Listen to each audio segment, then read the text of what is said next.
Bonjour tout le monde, j'espère que vous allez bien. Alors, si vous n'avez pas entendu le préambule de M. Nandel concernant la situation géopolitique de la Chine, je vous enjoins à aller l'écouter, c'est très très très intéressant et ça jette un peu la table sur la discussion qui va suivre là, avec le Distoman que vous connaissez déjà puisque ça fait plusieurs fois qu'il vient ici à Cogiton avec Stéphane. Alors, allez cliquer sur le lien de M. Nantel sur ce canal YouTube-là. Et de ce pas, je vous laisse avec M. Jean-Jacques Nantel et Éric Buste, le Distoman.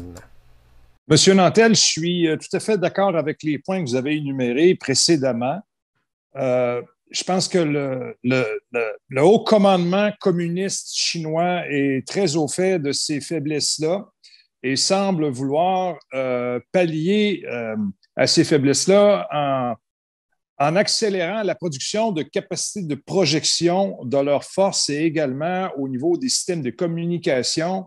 Ça semble pour eux être une priorité absolue. Alors, ils sont en train de construire énormément de navires. Ils ont établi un réseau de communication quantique. Il y a des développements incroyables au niveau des armes antisatellites. Ils sont en train de lancer leur propre station spatiale conjointement avec des pays amis. Il n'y en a pas beaucoup, mais il y en a quelques-uns. On sait qu'il y a énormément d'exercices militaires sino-russes qui sont en cours, autant terrestres, aériens que maritimes et même aérospatiaux. Ce que j'entrevois, c'est que la République populaire de Chine va exploiter le talon d'Achille américain, c'est-à-dire la vulnérabilité de ces réseaux de communication au niveau spatial. Je pense que c'est là que l'effort chinois et russe est mis à grand déploiement, c'est-à-dire l'élaboration du système S-500 antisatellite, les armes antisatellites et également les missiles des F-41 qui sont des tueurs de porte-avions hypersoniques. Ça, l'avantage russo-chinois, il est insurmontable en ce moment. Les tests américains ne vont pas bien. On dirait qu'ils ont comme été chercher l'expertise dans ce domaine-là. Ils ont les vecteurs qui ne sont pas nécessairement modernes, mais de toute manière, tu n'as pas besoin d'un vecteur moderne pour lancer une arme hypersonique. L'arme, elle seule, fait le travail. Le vecteur, c'est uniquement un vecteur. Donc, ils ont également l'avantage de l'homogénéité de sa population, le contrôle du message. Également, ils ont la capacité industrielle, même s'ils n'ont pas les matières, ils s'organisent pour aller chercher les matières. Même si c'est loin, ils vont bientôt disposer des capacités de projection pour sécuriser ces endroits-là. Mais je pense que le point principal, là où on erre, je pense que notre analyse au niveau de la domination mondiale de la Chine, on erre un petit peu. La Chine ne veut pas dominer physiquement le monde. Elle veut dominer la valeur refuge. Je pense que la cible numéro un des Russes et des Chinois, c'est le contrôle de la valeur refuge. Ils veulent faire tomber le dollar. Quelle est la meilleure façon pour eux de faire tomber le dollar? C'est d'ouvrir 2 ou 3 fronts simultanément pour exploser la dette américaine encore plus qu'elle est exposée là. Le 2 trilliards,4 qui est investi pour la relance post-COVID fait mal au gouvernement Biden. Si on les oblige à entrer dans des dépenses astronomiques au niveau d'un conflit international, c'est la fin du dollar américain, on le connaît, et il sera remplacé par une devise digitale qui va être autre chose dans une nouvelle réalité. Et là, la Chine est très bien positionnée pour aller chercher le contrôle de cette devise-là. Je ne dis pas que ça va être gagné, je dis bien très bien placé de par son homogénéité, de par sa doctrine qui est sans pitié pour les libertés individuelles, sans pitié pour les libertés d'expression, sans pitié pour l'environnement. C'est un monstre, le Parti communiste chinois, qui doit être rayé de la carte immédiatement sur la Terre. Il n'y a pas de place pour ça. Commandement unifié entre les Russes et les Chinois, les Russes défilent en Chine et les troupes chinoises vont défiler encore une fois le 9 mai à Moscou. Ils ont un nouveau système de communication électronique qui pallie à la différence linguistique. Ça, c'est spécial. Ça. Personne ne parle de ça. Là. Ils ont un langage électronique qui unifie les deux langages. Ils ont du matériel commun, donc des moteurs communs, des pièces de rechange communes. Ils ont des munitions communes. C'est une menace extraordinaire, tellement une menace importante qu'ils réussissent diplomatiquement à mettre de la pression sur des gouvernements occidentaux ou pro-occidentaux. Exemple, faites vos recherches, là, mais la Nouvelle-Zélande envisage sérieusement de quitter l'organisation des Five Eyes parce que les pressions de la Chine sont trop fortes. L'Australie est dans le trouble. Personne ne parle de l'Australie, là, mais l'Australie est extrêmement vulnérable en ce moment. Ce n'est pas évident pour les Australiens qui investissent massivement dans leur défense.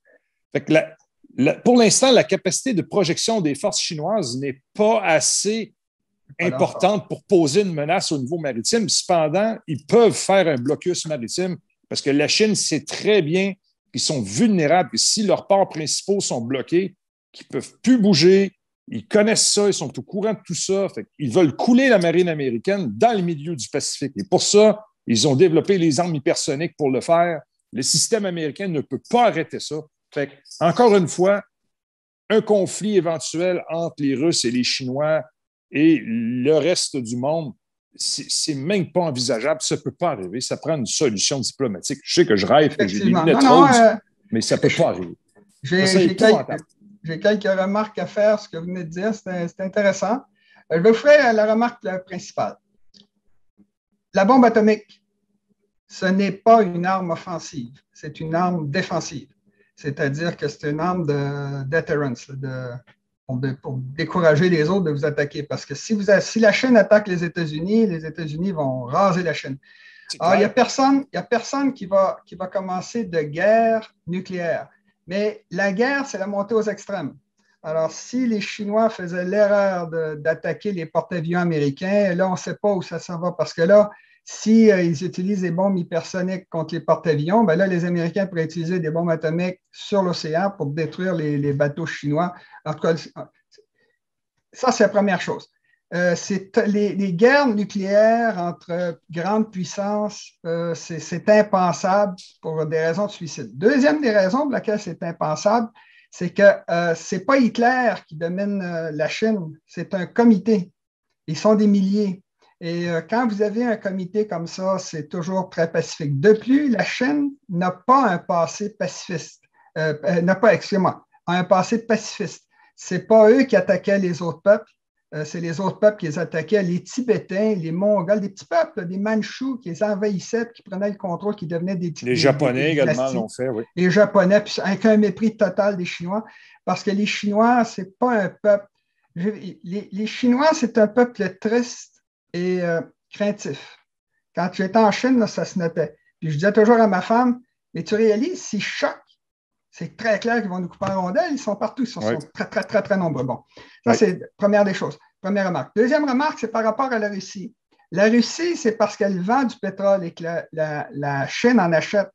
Mais la Russie se méfie énormément des Chinois, même s'ils n'ont jamais eu de guerre entre eux. Il y a eu des combats en 1969 à la frontière, mais ils n'ont jamais eu de guerre entre la Chine et la Russie.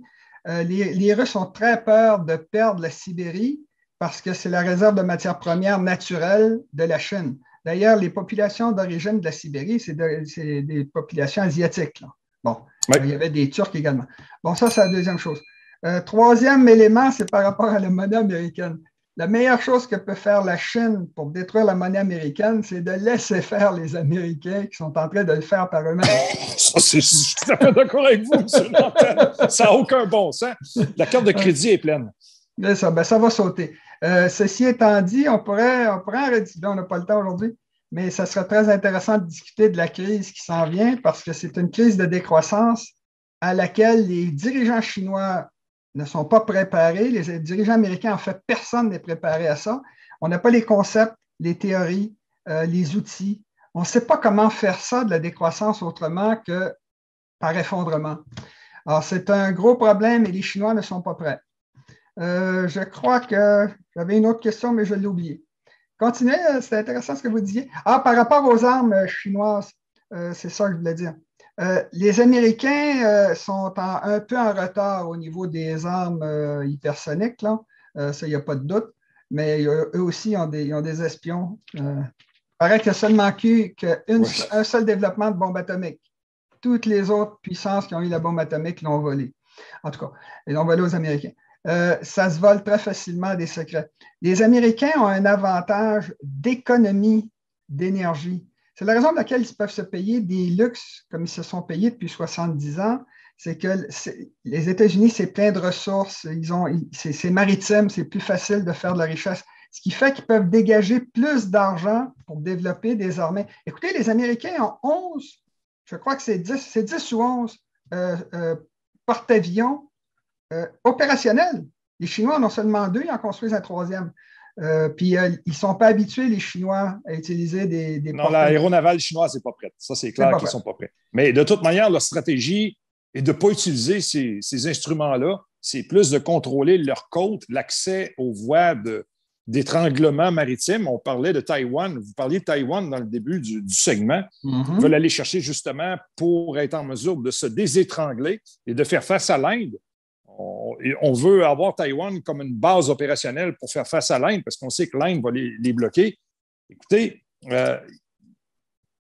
eux, ils privilégient vraiment l'utilisation de missiles contre justement les îles flottantes qui sont les porte-avions américains, qui sont très vulnérables maintenant, qui sont très facilement repérables. Tu sais, on n'est plus dans la réalité de la Seconde Guerre mondiale où la détection des éléments maritimes se faisait un peu par radar, mais surtout à l'œil. Aujourd'hui, avec les satellites, c'est très facile de détecter des grosses concentrations de navires comme ça. Et la Chine a mis l'accès sur justement les capacités satellitaires, sur les réseaux de communication quantique qui sont invulnérables, qui ne sont pas interceptables. Ils sont capables justement de faire du ciblage extrêmement élaboré à l'aide de leurs armes hypersoniques pour détruire les navires. Il ne faut pas oublier que là, le point intéressant, c'est que, comme vous disiez d'entrée de jeu, c'est qu'un porte-avions, c'est un actif stratégique. Alors, même si on frappe un porte-avions avec une arme classique, parce que d'abord et avant tout, les armes chinoises, c'est une tige de tungstène qui est fixée sur le DF-41. Ce n'est pas une arme nucléaire, il n'y a même pas d'explosif. C'est une gigantesque tige de tungstène qui est envoyée à haute vélocité par-dessus le pont du porte-avions, qui transperce le porte-avions bord en bord et qui le fait exploser. Ça va être intéressant de voir quelle serait la réaction américaine si un de leurs porte-avions serait coulé par la Chine. Ça serait extrêmement intéressant de voir ça. C'est ça, c'est que le danger est trop... Parce que c'est ça, une guerre, c'est une course aux extrêmes. Oui. Une escalade vers les extrêmes. Alors, c'est pour ça qu'ils s'attaquent. Ils ne se sont jamais attaqués, l'URSS et les États-Unis. Je veux dire, c'est trop dangereux. Et c'est pour ça que la Corée du Nord essaie d'avoir des armes nucléaires. C'est que dès que quelqu'un a des bombes nucléaires, comme Israël, c'est intouchable. Parce que ce qu'on appelle, on appelle ça, sanctuariser votre territoire. Ne touchez pas à mon territoire, sinon je vais vous massacrer. Et Israël, qui est un tout petit pays de la taille du Québec, je vais répéter une 3e fois, de la taille du Québec. C'est très impressionnant. Ils menacent l'Iran.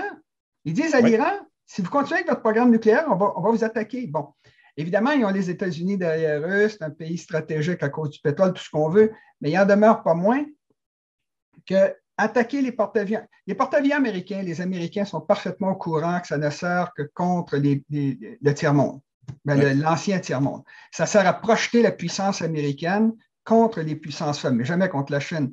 La Chine, on est parfait. Alors, s'ils détruisent les porte-avions américains, ben là, les Américains vont détruire les porte-avions chinois, puis là, ils vont détruire les destroyers, puis là, ça se dirige vers une guerre nucléaire.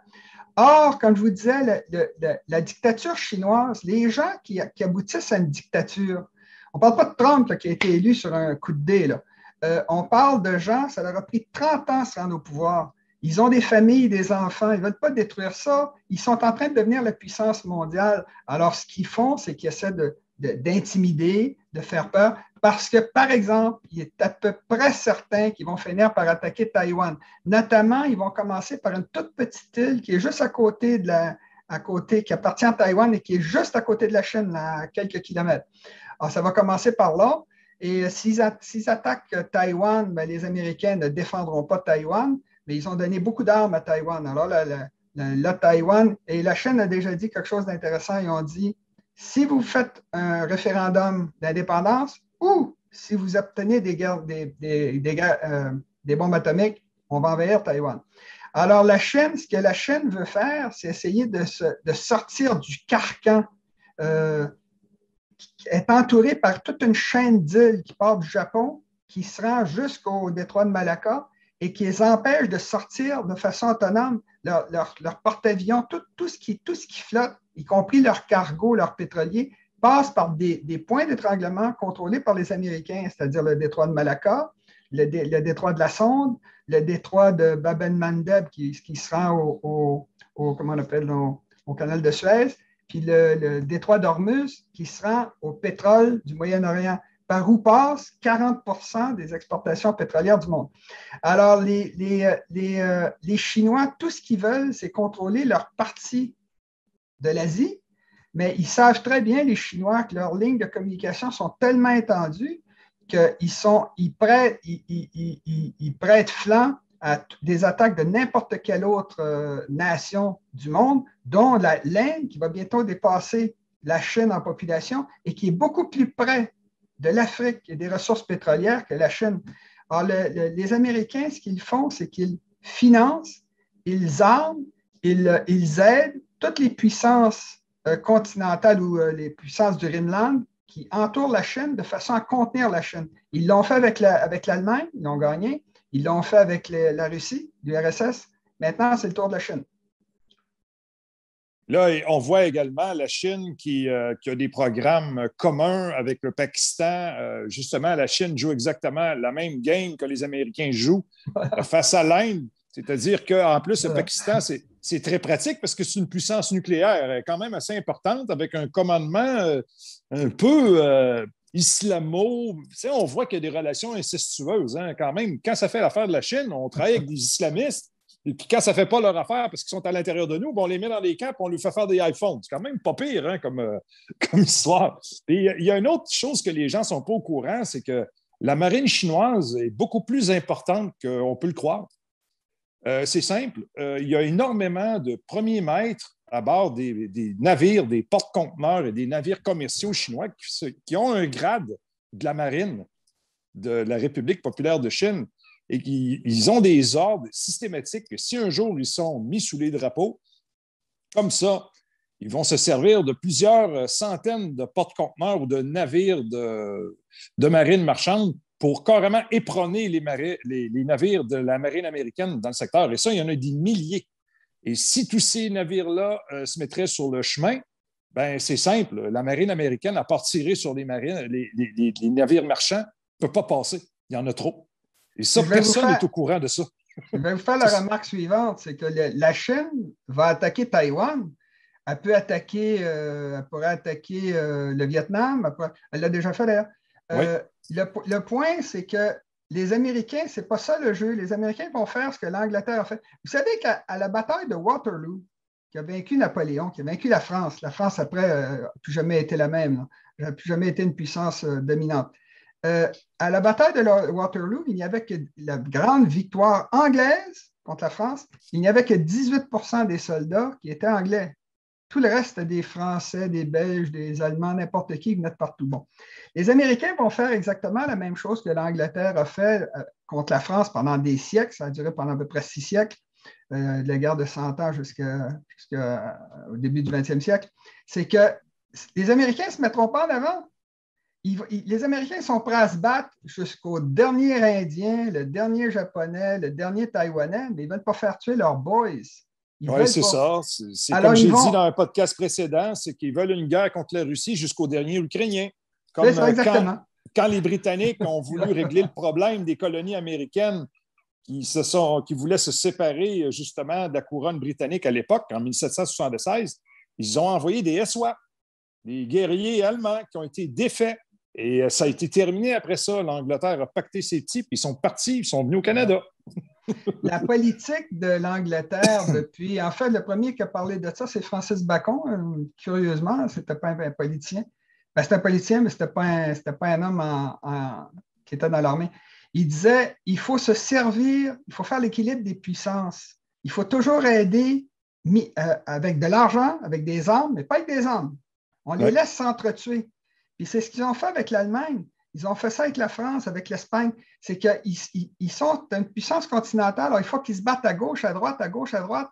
Il faut qu'ils déplacent leurs armées d'un bout à l'autre sur le sol, ce qui coûte très cher. Alors que les puissances maritimes peuvent se... Alors, les Anglais donnaient de l'argent aux armées en Pologne, à la Suède, etc., pour attaquer toujours la France tout le temps de tous les côtés. La France a fini par s'épuiser, alors que l'Angleterre, pour vous donner une idée, au début de la guerre de 100 ans, il y avait 4 millions d'Anglais contre à peu près entre 15 et 20 millions de Français. C'est-à-dire que les Français, c'était la Chine d'Europe, c'était très, très puissant. Je pense que la Russie avait 3 millions d'habitants à l'époque, etc. Bon. Alors, la France, c'était une grosse, grosse puissance. Eh bien, à force de faire de l'usure de même, en usant toujours la France avec toutes les puissances qui l'attaquaient de tous les côtés, alors l'Angleterre, aujourd'hui, a la même population que la France, mais elle a peuplé les États-Unis, le Canada, l'Australie, la Nouvelle-Zélande, l'Afrique du Sud et une foule d'autres petits. Bon, c'est parce qu'ils économisaient leurs hommes. Ils gaspillaient beaucoup d'argent pour vaincre l'ennemi. Ils intervenaient, s'ils avaient à intervenir, à la fin du conflit. C'est ce que les Américains ont fait contre l'Allemagne en 1917, quand tout le monde s'était massacré à leur goût. Et ils sont intervenus à la Deuxième Guerre mondiale à la fin milieu de 1944, puis pour empêcher en fait les Russes de prendre la totalité, les Allemands avaient déjà perdu. C'est ça, parce que c'est les Russes, c'est l'Union soviétique qui a fait tomber le Troisième Reich. Ce n'est pas les divisions américaines, pas du tout. Là. Non, c'est la Russie qui a gagné la guerre, c'est les États-Unis qui en ont profité. Parce que les États-Unis, à part les Aléoutiennes, puis évidemment Hawaï, Pearl Harbor, leur territoire a été indemne, alors que l'Allemagne a été ratiboisée, la moitié de la Russie. Bon. Alors, ce que je veux dire, c'est que les Américains, avec la Chine, vont faire la même chose. Ils vont armer l'Inde, qui va être une énorme puissance. Ils vont aider, là, présentement, ils aident tous les pays que la Chine fait la bêtise d'attaquer en mer de Chine du Sud, c'est-à-dire la Philippines, la Malaisie, le Brunei, le Vietnam. Alors, ils les agressent. Alors, tous ces gens-là se mettent avec les États-Unis, même si ce n'est pas officiel, ils sont avec les États-Unis. Les Américains vont leur donner des armes, vont leur donner de l'argent, mais ils n'iront jamais mettre leur porte-avions à attaquer la Chine à cause du danger nucléaire. Or, ils vont user la Chine. Or, la Chine est en train de perdre de la population. La Chine, avant, c'était un quart de l'humanité. Aujourd'hui, ils sont rendus à un cinquième. Bientôt, ils vont être un sixième. Après, c'est un septième. Et il y a des chiffres qui disent qu'ils vont tomber en bas d'1 milliard. En tout cas, c'est au cours du 21e siècle. Puis après, ça tombe. Hein, c'est une chute. Les Américains, eux, leur problème, ce n'est pas que la population baisse ou que la population sort. Ma nièce est chinoise. Toutes ses amies qui sont ici au Québec, là, il y a des dizaines de millions de Chinois qui cherchent à quitter la Chine. Aux États-Unis, les gens ne cherchent pas à quitter, ils cherchent à rentrer. Quand ils ont mis le mur de Berlin, c'était pour empêcher les gens de sortir du monde communiste. C'est typique des régimes totalitaires. C'est ça. Mais le mur au sud des États-Unis, c'est pour empêcher les gens d'entrer. Alors, les Américains, il y a quelqu'un qui a dit qu'au cours des 5 derniers siècles, l'humanité avait fait rien d'autre que de consommer un continent neuf. Alors, les Américains, les gens sont venus de partout. La Chine était déjà le quart de la population mondiale. Il y avait 75 Américains. Puis aujourd'hui, les Américains sont 330 millions. Ils ont, là, présentement, il n'y en a plus de croissance naturelle, mais ils ont beaucoup d'immigrants. Alors, le résultat, c'est que comme la Chine baisse, ne peut pas assimiler, est incapable d'assimiler des gens qui viennent d'ailleurs, et les États-Unis n'arrêtent pas de monter, alors vous allez avoir tôt ou tard, ça prendra le temps que ça voudra, les Chinois peuvent facilement baisser à 500 millions d'habitants et les Américains peuvent facilement monter à 500 millions d'habitants. Maintenant, il y a toute la question de la crise qui s'en vient, mais ça, c'est autre chose. Il y a une autre chose aussi, c'est que, je ne sais pas si vous êtes du même avec moi, mais on dirait que la Chine essaie de freiner l'expansion de sa classe moyenne pour garder le contrôle. Parce qu'ils ont un potentiel d'expansion uniquement de leur propre classe moyenne pour pratiquement pallier le marché américain au niveau de la consommation. Mais de peur de perdre le contrôle, le gouvernement chinois développe toutes sortes de technologies pour essayer de contrôler les populations parce qu'ils ont peur que cette classe moyenne-là naissante se revire contre le Parti communiste. Qu'est-ce que vous pensez de ça, vous? Bien, c'est possible. C'est très difficile de savoir exactement ce que c'est de faire les Chinois. Mais je vais vous faire une remarque au niveau historique. Moi, j'aime bien l'histoire. Si on veut savoir où le chat s'en va, il faut savoir où est sa queue. Hein? Ouais. On va savoir dans quelle direction il s'en va.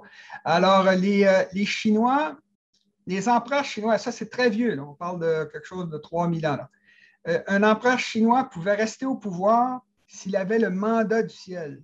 Comment est-ce qu'on savait que le dictateur avait le mandat du ciel? Eh bien, c'est parce que l'économie allait bien.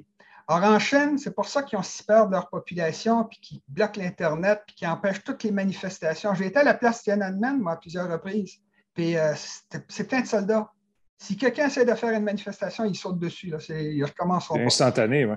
Oui, alors la direction chinoise, qui est une dictature, qui n'est pas élue, sont très nombreux, sont des millions, hein, c'est des dizaines de millions même dans le Parti communiste chinois. C'est une oligarchie incroyable. C'est une oligarchie trichée parce que la petite gang qui est au pouvoir, là, sont peut-être 10 000 là, à s'échanger. Puis, on n'est jamais sûr de garder le pouvoir. Alors, comme ils ont peur de leur population parce qu'ils ne sont pas élus, aujourd'hui, ils ne croient plus à la religion, mais ils ont quand même le mandat du ciel tant que la Chine va bien. Et c'est pour ça qu'ils mentent. C'est pour ça qu'ils font de la répression. C'est pour ça qu'ils ont mis Jack Ma en prison. Jack Ma, il avait lancé une école pour l'innovation, pour apprendre aux Chinois à faire de l'innovation. Les Chinois sont le temps en train de copier. Alors, le résultat, c'est que les Chinois, ils savent très bien copier, sont excellents en passant, ils font du très, très bon travail. Les gens ont une mauvaise idée là, de la qualité des Pour innover, ils ne sont pas là du tout. Ils ne sont pas là, ils volent. Alors, ce qui se passe, c'est qu'ils innovent en améliorant les choses, mais pas en créant l'Internet, pas en créant une voiture électrique, pas en créant une fusée qui se pose sur le sol. Ils vont copier la fusée d'Elon Musk. Bon. Alors, le résultat, c'est que la Chine sait qu'elle a besoin d'une quantité monstre de matières premières. Et évidemment, pour aller les chercher, ils ont des lignes de communication extrêmement étendues, extrêmement vulnérables, impossibles à défendre, avec une coalition de gens qui les détestent parce qu'eux autres mêmes les attaquent. Alors, le résultat de tout ça, ils attaquent les Ouïghours, ça veut dire qu'ils attaquent tout l'islam. Ils attaquent dans les pays dans la mer de Chine du Sud. Bien là, ils se mettent toute l'Asie du Sud-Est contre eux. Tout le monde a peur d'eux. L'Inde a peur d'eux à cause qu'ils utilisent le Pakistan contre l'Inde. La Russie a tout organisé, ses moyens de communication, ses pipelines dans le sens Est-Ouest.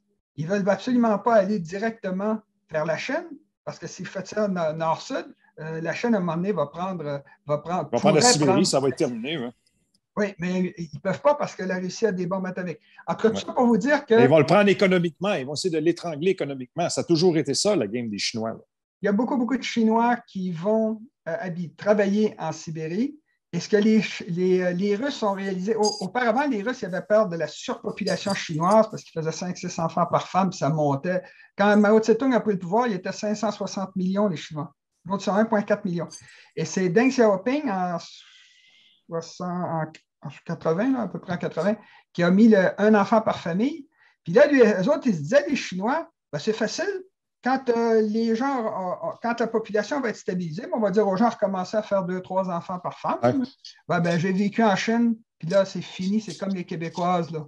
Les gens, puis c'est pire que les Québécoises parce qu'ils disent un enfant, peut-être un enfant. Puis là, le gouvernement, il dit, ben là, il faudrait essayer d'augmenter. Fait qu'ils ont dit aux gens, faire 2 enfants, ça n'a pas marché. Alors, ce qui arrive, c'est que c'est trop gros, la Chine. Vous ne pouvez pas... Vous savez, c'est comme un Titanic avec un tout petit gouvernail.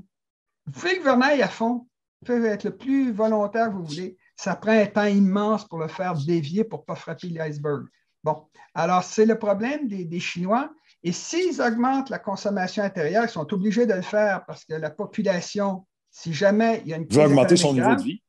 Il faut qu'ils augmentent le niveau de vie. Mais s'ils ne le font pas, la population va les jeter dehors. Ils ont très peur d'un nouveau Tiananmen.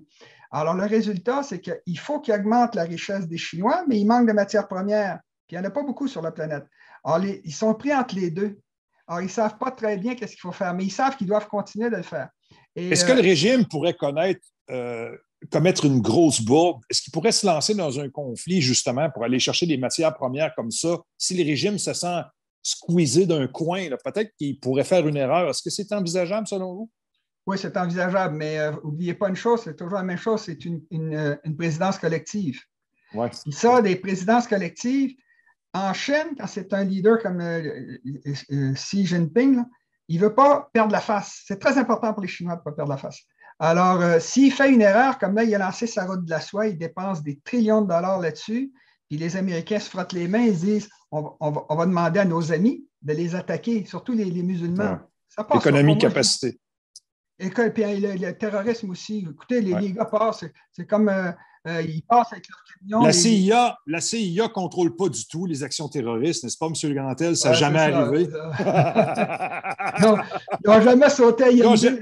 Ils n'ont jamais collaboré avec les nazis non plus. Ils n'ont jamais engagé Reinhard Gehlen. Ça n'a jamais arrivé non plus. Vous savez que Ford fabriquait des voitures pour les nazis avant la guerre, bien sûr. C'est tellement drôle. Non, mais c'est les Américains. Les Américains, c'est ça que je disais, comme c'est une île, comme l'Angleterre, ils n'ont pas intérêt à sauter. Ils laissent les autres s'affaiblir. Alors, comme l'Asie est un continent rempli de puissance qui ne s'aime pas, les Japonais ont massacré 300 000 Chinois à coups de baïonnette à Nanking en 1942 ou quelque chose comme ça. 300 000 à coups de baïonnette. Ils vont exploiter cette haine-là. Ils vont exploiter ça, puis ils vont les mettre les uns contre les autres. C'est ça que vous êtes en train de dire. Si la Chine a une chance de se venger du Japon, ils vont se venger parce qu'ils en parlent, hein, les Chinois en parlent. Ouais. Ils se sont battus contre le Vietnam en 1979, je crois. En tout cas, les Chinois, ce n'est pas une puissance. C'est pas une puissance agressive. Ce n'est pas dans la nature des Chinois. Ils parlent blablabla. Il y a une militarisation en cours qui est quand même assez impressionnante. Là, on parle du deuxième budget militaire mondial. Puis Xi Jinping, il a l'air aimer ça pas mal, l'armée. On le voit aller, le monsieur. Il est là quand il y a des grands baptêmes de bateaux. Il est là pour des grandes parades. Il a l'air aimer ça pas mal. Ils veulent récupérer leur ancienne puissance. Ils veulent être respectés, les Chinois. Quand Mao Tse-tung a pris le pouvoir, parce que là, la Chine a été méprisée pendant un siècle, quand Mao Tse-tung a pris le pouvoir, dans son premier discours, il a dit « Plus jamais on ne nous méprisera. Plus jamais on ne nous marchera sur les pieds. » C'est ça qu'il disait dans sa... Et ils ont développé l'arme nucléaire. L'arme nucléaire, c'est ça. Ils ont attaqué quand les Américains ont repris la Corée du Nord. Ils ont repoussé les Américains. Alors, les Chinois, ils sont c'est pas une puissance agressive, ils veulent juste être respectés, puis ils ne veulent pas conquérir le monde. Or, les matières premières dont vous parliez sont très loin, sont en Afrique, sont dans le fond de l'océan, sont en Amérique du Sud. Alors, les Chinois sont très loin, ils savent qu'ils sont exposés. Alors, ils sont pris. Puis le problème des Chinois, j'en parlais dans la dernière vidéo, c'est que le temps joue contre eux. Ils n'ont pas beaucoup de temps. Il y a quelqu'un qui a dit ils vont être vieux avant d'être riches. Et ce n'est pas faux, ça. En Chine, la quantité de vieillards augmente à une vitesse folle, puis la quantité de jeunes, la pyramide est inversée, pyramide des âges. Puis ça, ben, c'est lourd, c'est culturel. Alors, la population ne changera pas. Les jeunes ne veulent rien savoir, sont urbanisés. Les appartements en Chine sont faits pour 3-4 personnes, puis ça inclut le grand-père. Il y a beaucoup de frustration sexuelle aussi en Chine parce qu'il y a trop d'hommes versus les femmes. Il y a beaucoup de masturbation dans ce coin-là, paraît-il. C'est ce qu'un professeur à l'école de technologie supérieure m'a raconté. 80% des jouets sexuels du monde sont fabriqués en Chine. J'ai vu l'endroit où ça se fabriquait. Monsieur, écoutez, donc, en conclusion, si le régime chinois se met à vouloir avoir certaines visées expansionnistes et qui peuvent accélérer un conflit pour galvaniser leur population, un peu une fausse guerre, entre parenthèses, ça pourrait amener loin. Ça pourrait amener loin, mais il serait pris contre 3 milliards, au moins 3 milliards de voisins, pas contre les États-Unis qui vont rester gentils dehors. C'est ça. C'est pour ça que je vous dis que je pense que la Chine, elle joue contre la montre, puis je pense qu'elle va perdre. Mais ça ne l'empêchera pas d'être la première puissance économique du monde. Mais ils ne peuvent pas gagner contre les États-Unis. Bon, vous pouvez y aller. Moi, j'ai été enchanté. C'était intéressant. Moi aussi, j'ai été enchanté. Bon, ben alors, ça va, je vais prendre le mot de la fin. Pas que c'est pas intéressant, c'est juste que la version Zoom qu'on utilise nous limite à 40 minutes. Et là, je vois le compte à rebours des secondes qui sont enclenchées. Alors, je voulais pas les couper de façon impolie comme ça, malgré que c'est un petit peu ce que j'ai fait quand même. Hein, excusez-moi. C'est pas grave. On sait c'est quoi. Alors, c'est ça. Alors, la Chine gagnera uniquement si les USA se suicident. Ben, je suis pas sûr que vous avez vraiment répondu à la question, les détails techniques. Pourquoi? Ben, mais quand même on a un répondu, petit peu. on a dit que la carte de crédit des États-Unis était pleine. Donc, Oui, c'est ça. faire des paiements à un moment donné. Alors, ben, peut-être qu'on pourra, en tout cas, si vous avez apprécié l'expérience, ben, peut-être qu'on pourra récidiver un jour pas si lointain. Mais moi, je pars pour une semaine, donc je vais faire le montage pendant mon moment de villégiature, puis je vais mettre ça sur le net là, prochainement. Alors, vous pouvez vous rappeler, vous avez vos coordonnées, puis on pourra récidiver là, à mon retour, ça va me faire plaisir. Parfait. Bonne journée. Allez, salut, merci à vous deux. Bye bye.